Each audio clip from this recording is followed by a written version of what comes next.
Hello, everyone. This is Mike, your legacy wealth coach, here today for a little story I'd like to share. This one's personal. This is from, our own lives, my family, and it's about leaving a legacy. It's called Lessons for My Daughter. This is a true story, but I think it's worth sharing. So, leaving a legacy is much more than handing over cash to your kids and just hoping for the best. It's careful planning and early financial education by demonstrating to them that money should work for them instead of them just working for money all the time. Take my daughter, for example. This picture of hers is older one. Of course, this was back in Hawaii. She's holding a stack of cash, probably around 4 years old or five, maybe. This year, she's 12. And at the end of her school year in seventh grade, she wants to go on a field trip, a school field trip all the way to Washington, D.C. Fantastic opportunity for her for hands-on learning, peer bonding, being independent, and just learning about the civics and how the government works. So obviously, this is something we're fully in support for. The problem is the total investment into this learning opportunity, $2,000 in trip cost and additional expenses. Now, as a father, my choices of responses are: one, oh, hell no. That's crazy expensive for a field trip. We can't afford that. What are you thinking? That we're made of money?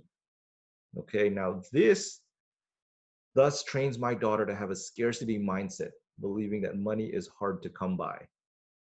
Number two, we could tell her, okay, daddy will pay for this trip, and whip out a credit card, borrowing the money to slowly pay it back with interest, thus making this an even more expensive trip depending on the interest rate and how fast I pay it off.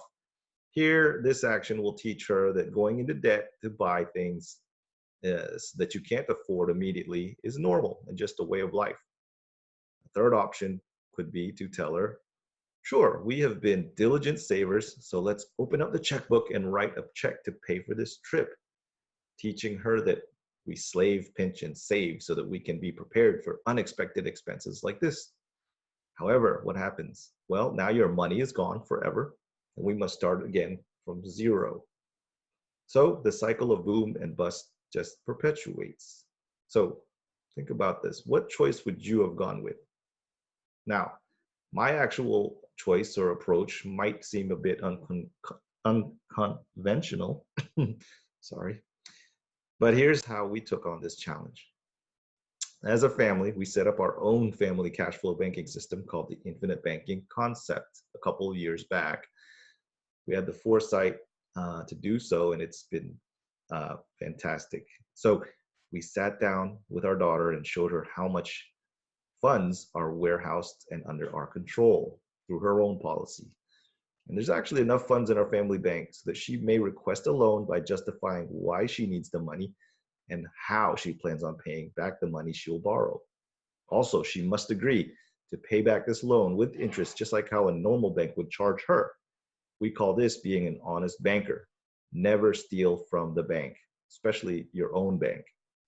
Now, after talking with her mom about how she, as a 12-year-old, can make money, they both figured out that they can start a pet sitting business with the help of Rover.com, the Uber of pet sitting, and request all her birthday and Christmas gifts be contributions toward a trip rather than toys and games.